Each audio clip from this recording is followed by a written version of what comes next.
రక్షకుడైన యేసుక్రీస్తు అతి పరిశుద్ధమైన నామంలో మీకు అందరికీ శుభాలు తెలియజేస్తున్నాను. మరొకసారి బైబిల్ గోట్ ఆన్సర్స్ అనే కార్యక్రమానికి స్వాగతం, సుస్వాగతం. Today we are going to look at another question. మరొక ప్రశ్నను, మరొక సందేహమును, మరొక డౌట్ ను రెవల్యూషన్ గ్రంథంలో నుంచి, ప్రకటన గ్రంథంలో నుంచి మనం ఈ రోజు నేర్చుకోబోతున్నాం. సో ప్రకటన గ్రంథం అనేది చాలా సింబాలికల్ గా, చిత్ర రూపంగా అనేకమైన విషయాలను తెలియజేస్తూ వస్తూ ఉంది. మనం గడిచిన సెషన్ లో చూసినట్లయితే 7 ముద్రలు అంటే ఏంటి, 7 ముద్రలు దేనికి సంకేతంగా ఉన్నాయి, 7 ముద్రలు దేని సూచిస్తున్నాయి అన్న విషయాలను మరి బహు స్పష్టంగా మనం చూడడం అనేది జరిగింది. సో ప్రకటన గ్రంథంలో ప్రస్తావించబడిన 7 ముద్రల గురించి మనం ధ్యానం చేయాలంటే, సో 7 ముద్రలు గురించి మనం ఆల్రెడీ ధ్యానం చేసాం. ఆ 7 ముద్రలు ఏమనగా, మొదటిది క్రీస్తు విరోధి యొక్క పాలనకు సూచనగా ఉన్నది. రెండవది యుద్ధానికి సూచనగా ఉన్నది. యుద్ధ సమాచారానికి, యుద్ధ వ్యూహానికి సూచనగా ఉన్నది. మూడవదిగా కరువుకి సూచనగా ఉన్నది. నాలుగవదిగా మృత్యువు. ఈ కత్తి అంటే యుద్ధంలో చనిపోయిన వారిని, యుద్ధం తర్వాత ఆటోమేటిక్ యుద్ధం జరిగింది అని అంటే ఒక చోట కరువు ఆటోమేటిక్ గా వస్తూ ఉంటుంది. సో కరువుతో చనిపోయిన వారికి, తర్వాత ప్లేగ్స్, తెగులతో చనిపోయిన వారందరినీ తీసుకుని వెళ్లి ఆ యొక్క పాతాళ లోకంలో పడేయడం అనేది మనం చూస్తాం. ఈ మృత్యువే ఆ పాతాళ లోకానికే అధిపతిగా ఉండడం అనేది మనం అక్కడ చూసాం. సో 5వదిగా మనం చూస్తే హతసాక్షులుగా మార్చబడే సంఖ్య ఇంకా పూర్తి కాలేదు.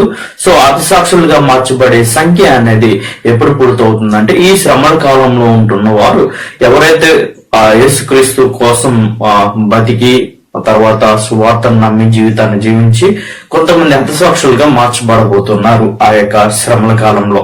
సో ఆ యొక్క హతసాక్షుల యొక్క సంఖ్య ఇంకా పూర్తి కాలేదు. అందుకే ఆల్రెడీ హతసాక్షులుగా మార్చబడిన వారు అడుగుతున్న ప్రశ్నకు సమాధానంగా దేవాది దేవుడు యొక్క విషయం ఇక్కడ బయలుపరచబడడం అనేది జరిగింది. దేవాది దేవుడు ఏమని చెప్పారంటే, కొంచెం సేపు ఆగండి, ఇంకా టైం అవ్వలేదు, వారికి న్యాయం నేను తీరుస్తాను.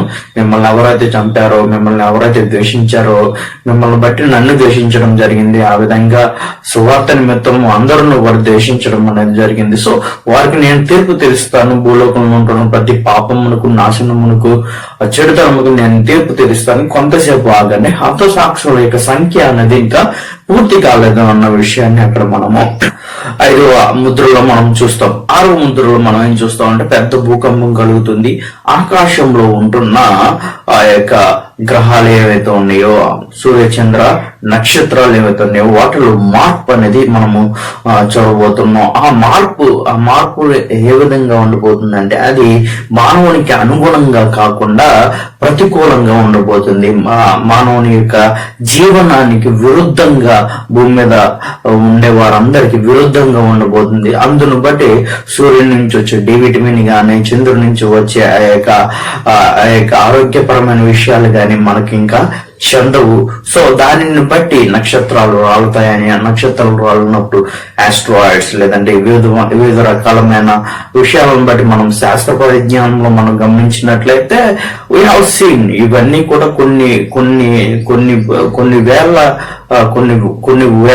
100 సంవత్సరాల క్రితమే ఇవన్నీ యొక్క విషయాలన్నీ స్టార్ట్ అవ్వడం అనేది జరిగింది. సూర్యచంద్ర నక్షత్రాల్లో మార్పులు జరగడం అనేది జరిగింది. అవి నల్లగా మార్చబడబోతున్నాయని, సూర్యుడు నల్లగా చేయబడబోతున్నాడని, చంద్రుడు ఎర్రగా తయారవబోతున్నాడని. సో ఈ విధంగా వాటిలో ఉంటున్న కెమికల్ రియాక్షన్స్ బట్టి, ఆటమ్స్ యొక్క రియాక్షన్స్ బట్టి అవన్నీ చేంజ్ అవుతున్నాయని శాస్త్రవేత్తలే తెలియజేయడం అనేది జరిగింది. సో 7వ ముద్ర మనకి ఎప్పుడు తెలిసిందే కదా. ఈ 7 ముద్రలు 7 బూరలతోనూ, 7 బూరలు 7 పాత్రలతోనూ కనెక్ట్ అయి ఉంటాయి, సంబంధాన్ని కలిగి ఉంటాయి. సో 7వ ముద్ర ఓపెన్ చేస్తేనే 7 బూరలు అనేవి బయటకు వస్తాయి. 7వ బూరను ఓపెన్ చేస్తేనే 7 పాత్రలు అనేవి బయటికి రావడం అనేది జరిగింది. సో ఇవన్నీ కూడా 7 ముద్రల్లోనూ మిగిలిపడి ఉన్నాయి. 7 బూరలు గాని, 7 పాత్రలు గాని 7వ ముద్రలోనే కలపబడి ఉన్నాయి. 7వ ముద్రలోనే కలపబడి ఉన్నాయి కనుక, సో ఈ 7 ముద్రలు తెరిచిన యేసుక్రీస్తు వారి ఈ యొక్క తీర్పును, ఎందుకనంటే తండ్రి ఎవరికి తీర్పు తీర్చడు గాని ఆ యొక్క హక్కును, ఆ యొక్క అధికారాన్ని ఎవరికి ఇచ్చారంటే కుమారుడని యేసుక్రీస్తు వారికి. సో యేసుక్రీస్తు వారు మాత్రమే ఈ యొక్క తీర్పులను తీరుస్తున్నారు. సో 7వ ముద్ర ఓపెన్ చేయగానే 7 బూరలు అనేవి భూలోకంలోనికి అవి ఏ విధంగా అయితే సంకేతాలను, ఏ విధంగా అయితే నాశనాన్ని తీసుకొస్తున్నాయి ఈ రోజు మనం చూద్దాం. సో ప్రకటన గ్రంథంలో ప్రస్తావించబడిన 7 బూరలు అంటే ఏమిటి అన్న విషయాన్ని మనం ఈ రోజు ధ్యానం చేద్దాం. సో 7 బూరల గురించి మనం చూసినట్లయితే ప్రకటన గ్రంథం 8వ అధ్యాయం 6వ వచనం నుంచి 9వ అధ్యాయం 19వ వచనం వరకు మనం చూసినట్లయితే మొదటి 6 బూరలు మనకు కనబడతాయి. మొదటి 6 బూరలు ఏ విధంగా ఊదబడ్డాయి అన్న విషయాలను, అవి భూలోకం జరుగుతున్న ఆ సంఘటనలకు, నాశనానికి, వినాశనానికి ఏ విధంగా దారి తీసే అన్న విషయాన్ని ప్రస్తావించడం అనేది జరిగింది. సో 7వ బూర గురించి 11వ అధ్యాయం 15వ వచనం నుంచి 19వ వచనంలో అక్కడ వివరించబడ్డాయని జరిగింది. సో ఈ 7 బూరలు కూడా 7వ ముద్ర యొక్క తీర్పులోనే భాగములై ఉన్నాయి. సో ప్రకటన గ్రంథం 8వ అధ్యాయం 1 నుంచి 5 వచనాలు మనం చూసినట్లయితే అక్కడ 7వ ముద్ర ఓపెన్ చేయబడడం అనేది జరిగింది. 7వ ముద్ర ఓపెన్ చేసిన తర్వాత ఏడుగురు దేవదూతలు 7 బూరలను వారి యొక్క చేతుల్లో పట్టుకుని రావడం అనేది జరిగింది. సో ఒక్కొక్కటి బూర ఊదుతూ ముందుకు వెళ్తూ ఉన్నారు.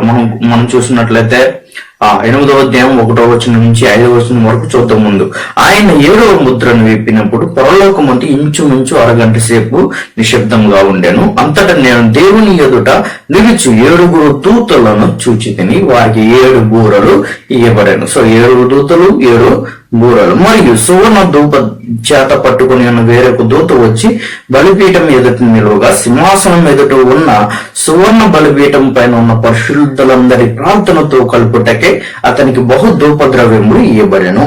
అప్పుడు ఆ ధూపద్రవ్యముల పొగ పరిశుద్ధుల ప్రార్థనతో కలిసి దూత చేతుల నుండి పైకి లేచి దేవుని సన్నిధికి చేరను. ఆ దూత ధూపాటిని తీసుకుని బలిపీఠం పైన నింపులతో దాన్ని నింపి భూమి మీద పడవేయగా ఉరుముల ధ్వనులు, మెరుపులు, భూకంపములు కలిగాను. సో ఉరుముల ధ్వనులు, మెరుపులు, భూకంపం ఎప్పుడు కలిగినాయి అంటే క్లైమాక్స్ ఆఫ్ 7 ముద్రలు. 7 ముద్రల యొక్క క్లైమాక్స్ జరిగినప్పుడు మాత్రమే, ఆ క్లైమాక్స్ జరుగుతున్న ఆ టైంలో 7 ముద్రలు సమాప్తమవుతున్నాయి. సో 6 ముద్రలు సమాప్తమై 7వ ముద్ర ఓపెన్ చేయబడుతుంది. ఓపెన్ చేసిన తర్వాత ఈ యొక్క ఉరుములు, ధ్వనులు జరగడం, ఉరుములు, ధ్వనులు, మెరుపులు, భూకంపము భూమి మీద జరగడం అనేది మనము చూస్తూ ఉన్నాం. సో అంతటితో క్లైమాక్స్ తో ఈ 7 బూరలు కలిగిన 7 దేవదూతలు ముందుకు వచ్చి ఒక్కొక్క బూరను ఊదుతూ ముందుకు వెళ్తున్నారు. చూడండి 6వ వచనం. అంతటా 7 బూరలు పట్టుకుని ఆ 7 దూతలు ఊదుటకు సిద్ధపడిరి. మొదటి దూత బూర ఊదినప్పుడు రక్తంతో మిళితమైన వంటగండ్లను అగ్నిని పుట్టి భూమి పైన పడవేయబడెను. అందువలన భూమిలో 3వ భాగము కాలిపోయెను, చెట్లలో 3వ భాగము కాలిపోయెను, పచ్చగడ్డి అంతయు కాలిపోయెను. సో మొదటి బూర ఊదగానే మనకు ఏం జరిగిందంటే భూమి మీద ఉంటున్న వృక్ష జాతి ఏదైతే ఉంటుందో, అంటే వృక్ష జాతి ఏదైతే ఉంటుందో, చెట్లు, పుట్లు, పొదలు, తర్వాత పచ్చగడ్డి ఏదైతే పచ్చగా కనబడుతుందో మనకి వాతావరణంలో భూమి మీద ఉంటున్న ఆ పచ్చగా కనబడుతున్న ప్రతి ఒక్క చెట్టు గాని, ప్రతి ఒక్క వృక్షాలు గాని, వృక్ష జాతి అంతా కూడా నశించబడబోతుంది, నాశనము చేయబోతుంది. సో మొత్తం కాదు కానీ 3వ భాగం అంతా కూడా, అంటే దాదాపుగా 4 భాగాలు అనుకోండి, 4 భాగాల్లో 3 భాగాలు కూడా ఆ యొక్క నాశనానికి గురవటం అనేది జరుగుతుంది. సో నాశనం చేయబడడం వల్ల జరిగే విపత్తు ఏంటంటే మనకి ఆక్సిజన్ లెవెల్స్ అనేవి తగ్గిపోతాయి. ఆక్సిజన్ లెవెల్స్ అంటే మనం ఊపిరి తీసుకుంటున్నాం కదా, గాలి తీసుకుంటున్నాం కదా, ఆ గాలి తీసుకునే పరిమాణం అనేది తగ్గిపోవటం వల్ల మనకేం జరుగుతుంది అంటే మనకే డిసీజెస్, మనకే ఆ ఊపిరి తీసుకోవడం అంటే ఆ గాలిలో ఉంటున్న ఆక్సిజన్ లెవెల్స్ అయితే కార్బన్ డైఆక్సైడ్ లెవెల్స్ ఏవైతే సమతుల్యతగా లేకపోతే మానవుని యొక్క జీవనం అనేది భూమి మీద ఉండడం అనేది చాలా కష్టమైన విషయం. అందుకే మొక్కలు పెంచండి, మొక్కలు నాటండి అని చెప్పేసి, చెట్లను పెంచండి అని చెప్పేసి అనేకమైన ఎన్జిఓస్ ఎన్నో ప్రయత్నాలు చేస్తూ ఉంటాయి. ఎందుకనంటే వాతావరణం దేవుడు మనకిచ్చిన ఒక బాధ్యతగా ఉంది. కానీ దాన్ని బాధ్యతగా చూడకుండా మనం ఏం చేస్తున్నాం అంటే దాన్ని దుర్వినియోగం చేసుకుంటాం. స్వలాభం కోసం, స్వార్థ లాభం కోసం, మన జీవితాల కోసం వాతావరణాన్ని కాలుష్యం చేస్తూ ఉన్నాం.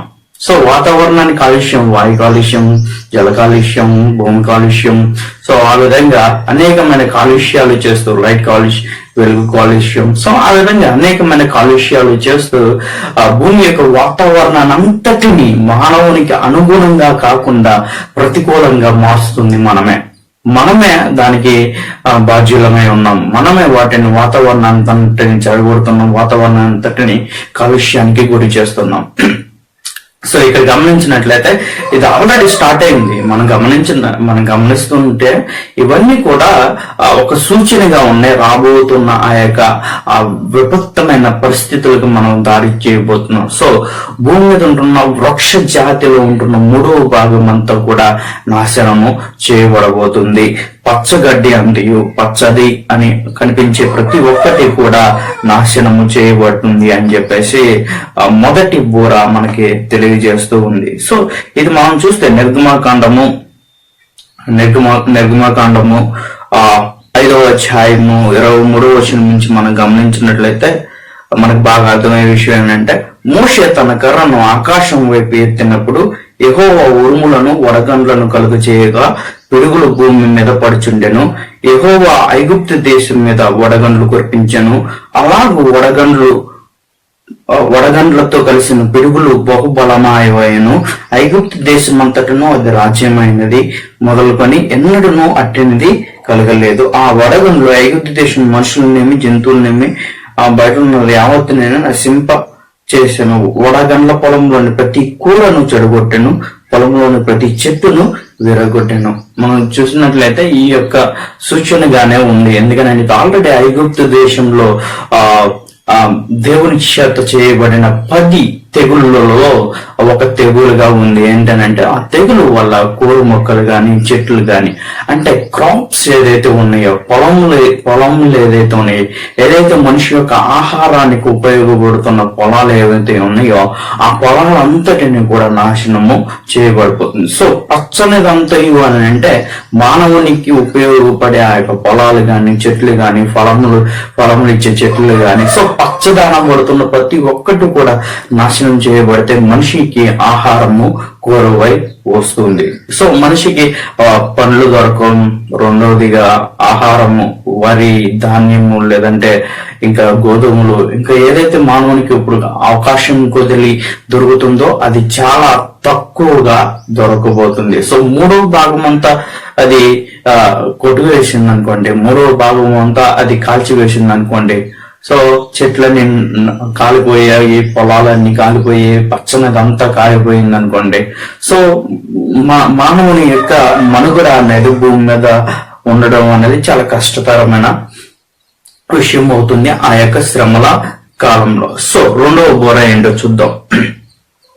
మొదటి బోర మన వృక్ష జాతిలో ఉంటున్న 3వ భాగం అంతా కాలిపోతుంది. వృక్షజాతి, క్రాప్స్, పొలములు, పచ్చనది అని కనిపించే పచ్చగా కనిపించే ప్రతి ఒక్క దాంట్లోంచి మూడవ వంతు అది నాశనం చేయబడబోతుందని మొదటి బోర యొక్క వివరణ ఉన్నది. సో రెండవ బోరలో ఏం జరుగుతుందంటే సముద్రంలోని 3వ భాగము. మొదటి బోర భూమిలో ఉంటున్న 3వ భాగంలో ఉంటున్న వృక్ష జాతి అంతా నాశనం చేయబడుతుంది. ఇప్పుడు సముద్రంలో ఉంటున్న 3వ భాగమైన ఈ యొక్క చేపలు ఏదైతే ఉంటాయో, ఇంకా చేపలు, తిమింగాలు, ఇంకా వివిధ రకమైన చేపల జాతికి సంబంధించిన అవన్నీ కూడా జలచరాలు అని పిలువబడుతున్న ప్రతి ఒక్కటి కూడా నాశనము కాబోతుంది. జలచరాలు చనిపోతాయి, జలచరాలు నాశనానికి గురవుతూ ఉంటాయి. సో ఓడలు మునిగిపోతాయి. మనం చూద్దామా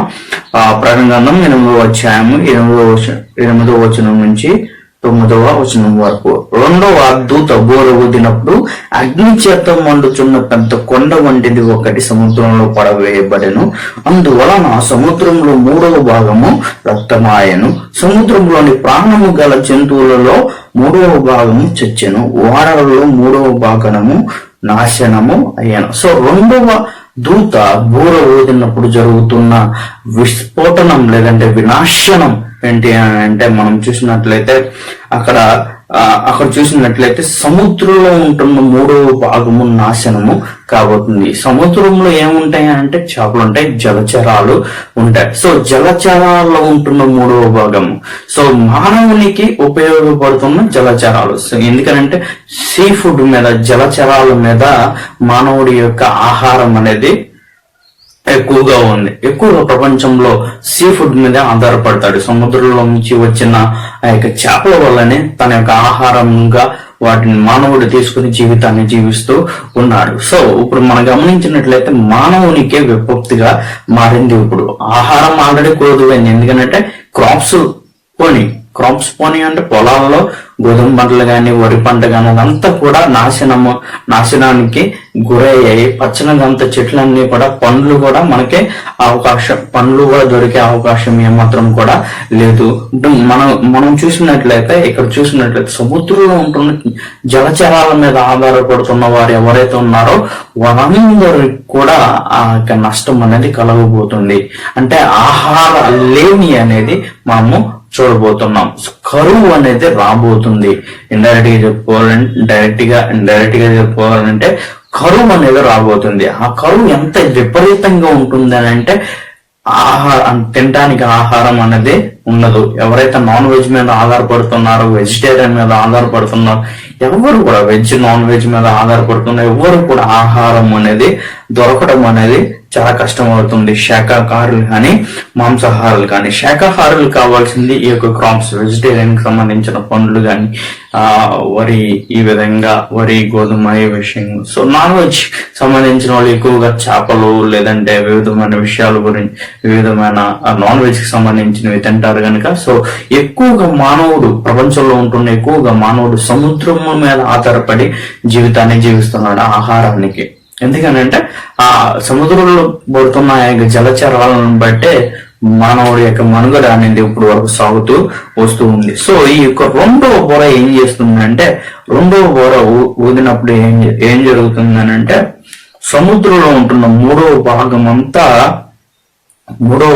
అంతా అంటే జలచరాల 3వ భాగం అంతా నాశనము కాబోతుంది. మనం నిర్గమకాండము 7వ అధ్యాయం 20వ అధ్యాయం నుంచి 7వ అధ్యాయం 20 నుంచి 21 వచ్చిన మనం చూసినట్లయితే యెహోవా ఆజ్ఞాపించినట్లు మోషే ఆహారంలో చేసేది అతడు ఫరో ఎదుటను అతని సేవకుల ఎదుటను తన కర్రను పైకెత్తి ఏటి నీళ్లను కొట్టగా ఏటి నీళ్లను రక్తముగా మార్చబడిన, ఏటిలోని చేపలు చచ్చెను, ఏరు కంపు కొట్టెను, ఐగుప్తులు ఏటి నీళ్లు త్రాగలేక పోయేరి, ఐగుప్తు దేశం అంతటా రక్తము ఉండేది. మనం గమనించినట్లయితే సో 10 తెగులు ఐగుప్తు దేశంలో జరిగిన 10 తెగులు మనకందరికి క్రైస్తవులు కనబడుతున్నాం, మనకందరికి బాగా తెలుసు. సో ఎందుకని ఆ 10 తెగులు వచ్చాయంటే నా జనులను విడిపించబడడానికి, అంటే దేవుని యొక్క ప్రజలని ఇశ్రాయేలు జనాంగము విడిపించబడడానికి, ఐగుప్తు దేశపు బానిసత్వం నుంచి విడిపించబడడానికి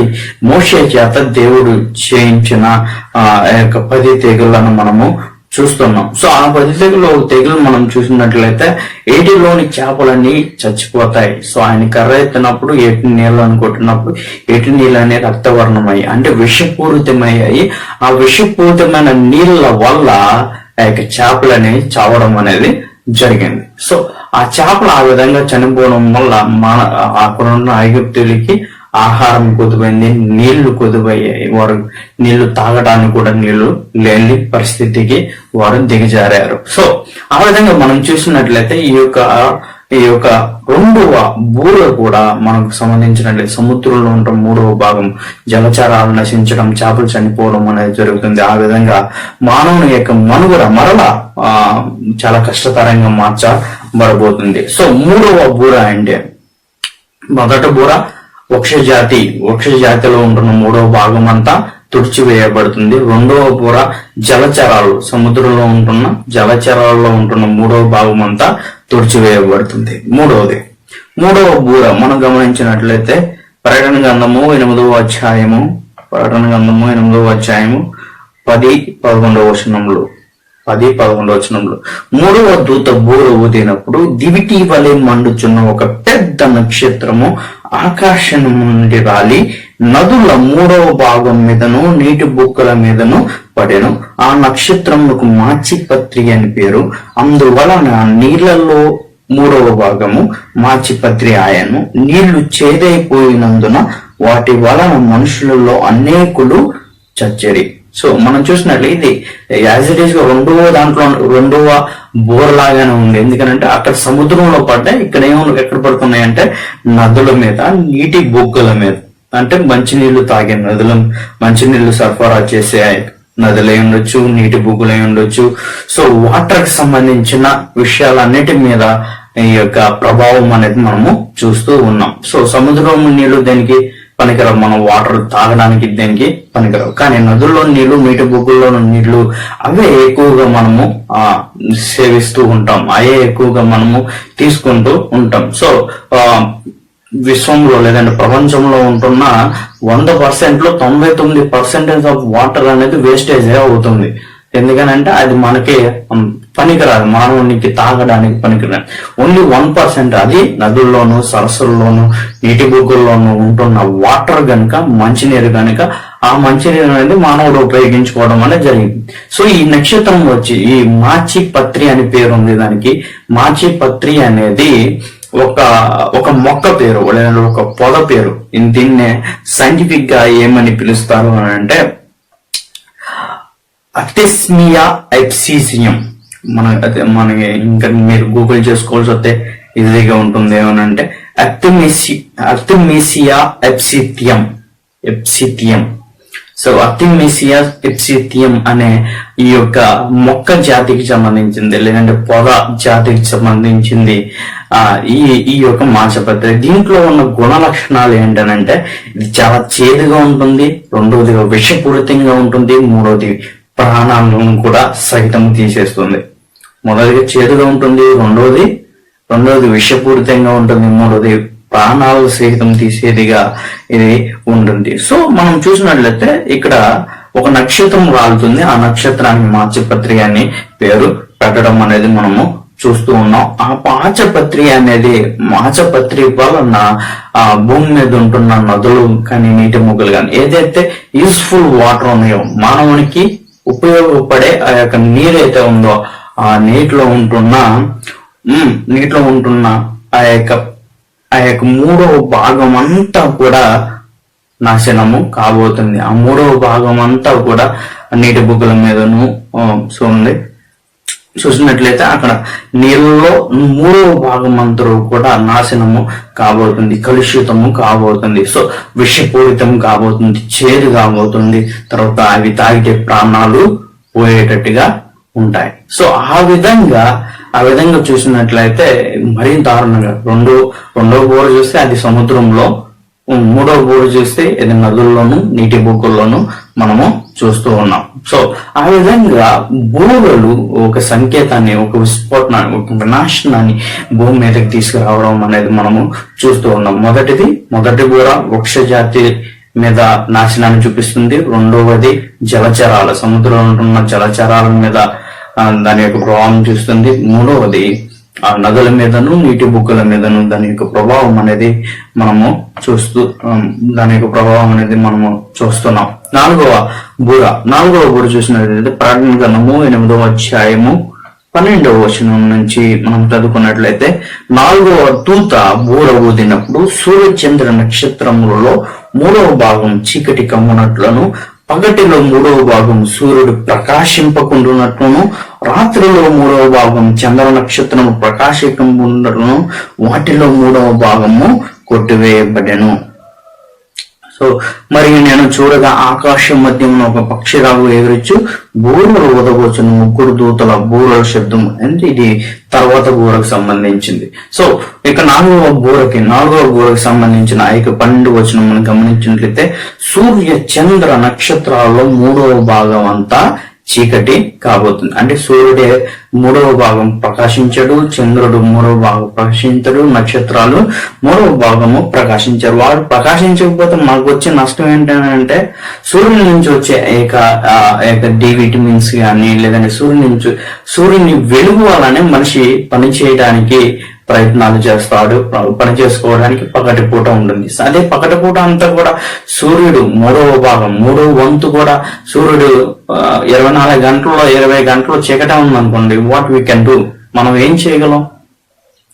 మనం ఏం చేయలేం. సో అంతటి చీకటిని అనుభవిస్తాం. సో దానిని బట్టి మన యొక్క చర్మం యొక్క వ్యాధులనేవి వస్తాయి.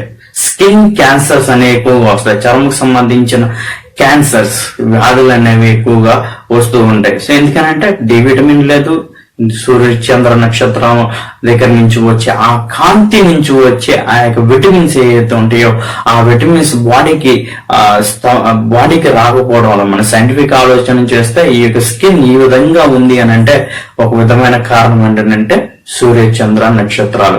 సో సూర్య చంద్ర నక్షత్రాల వెలుగులో అందుకే ఉదయకాల సమయంలో కొంత సమయం సూర్యుడి ఎదురంగా నిలబడండి, లేదంటే సూర్యునికి తగిలేటట్టుగా మన బాడీని చూపించండి అని తెలియజేస్తుంటారు. ఎందుకంటే వాటి నుంచి వచ్చే ఆ కాంతి కిరణాలలో కొన్ని ఏం జరుగుతాయనంటే డి విటమిన్ అనేది లేదంటే వివిధమైన లేదంటే వివిధమైన ఆరోగ్య సంబంధమైన లాభాలు అనేవి కలుగుతాయి. అందుకని చెప్పేసి వాటి ఎదురంగా ఉండటం అనేది చేస్తూ ఉంటారు. ఇంకొక రకంగా మనం చూసినట్లయితే ఈ సూర్య చంద్ర నక్షత్రాల నుంచి ప్రత్యేకంగా సూర్యుల నుంచి అల్ట్రా వైలెట్ రేస్ అనేవి రిలీజ్ అవుతాయి. Ultra violet rays. సో ఈ అల్ట్రా వైలెట్ కిరణాల వల్ల ఏం జరుగుతుంది అంటే మానవుని యొక్క దేహానికి బహు చెడ్డదిగా ఉంటుంది. ఎందుకనంటే క్యాన్సర్ ఎక్కువగా ఈ అల్ట్రా వైలెట్ రేస్ వల్ల వస్తాయి. స్కిన్ క్యాన్సర్ అయి ఉండొచ్చు, అందుకే స్కిన్ క్యాన్సర్ లేదంటే వివిధమైన క్యాన్సర్లు అనేవి సంబంధించినవని ఇక మానవునికి సంభవించే అవకాశం ఎక్కువగా ఉంటుంది. సో ఆ విధంగా సూర్య చంద్ర నక్షత్రాల్లో మార్పులు జరిగితే సూర్య చంద్ర నక్షత్రాలు ఎందుకనంటే అవి ఏ టైంలో ప్రకాశించాలో ఏ విధంగా వాటి యొక్క కాలక్రమం ఉండాలో దేవుడు సెట్ చేశాడు. కానీ అది మానవుని యొక్క మనుగడకు విధంగా దాన్ని సెట్ చేయడం అనేది జరిగింది. అదే వాటిలో మార్పు జరిగాయి అని అంటే భూమి మీద మార్పులు జరుగుతాయి. సూర్యచంద్ర నక్షత్రం మార్పులు జరిగాయంటే భూమి మీద మార్పు జరగడం అనేది జరుగుతుంది. ఎందుకంటే సూర్యుని యొక్క కాంతి వల్లనే భూమి వెలిగించబడడం అనేది జరుగుతుంది. మనం స్పష్టంగా ఇతర వస్తువులను చూడటం అనేది జరుగుతుంది. అదే సూర్యుని యొక్క కాంతి అనేది తగ్గిపోవడం, అది నల్లగా తయారవడం, చంద్రుడు ఎర్రగా తయారవడం, నక్షత్రాలు రాలిపోవడం, నక్షత్రాలు ఆస్ట్రాయిడ్ వల్లే భూమి మీదకి రావడం అనేది జరిగితే మానవుని యొక్క మనుగడ అనేది చాలా కష్టతరంగా మారబోతుందని ఈ యొక్క 4వ బోరా బహు స్పష్టంగా మనకి తెలియజేస్తుంది. సో మొదటి 4 బోరలు ఏంటంటే మొదటిది వృక్ష జాతికి సంబంధించింది, రెండవది సముద్రంలో జలచరాలకు సంబంధించింది, మూడవది నదుల మీద నీటి బుక్కల మీద సంబంధించింది, 4వది సూర్య చంద్ర నక్షత్రాలలో ఉంటున్న మార్పులకు సంబంధించింది. ఆ విధంగా మార్పులు జరిగితే మనిషి యొక్క మనుగడ అనేది భూమి మీద ఉండటం అనేది బహు కష్టమైన పరిస్థితుల్లోనికి వెళ్ళడం జరుగుతుంది.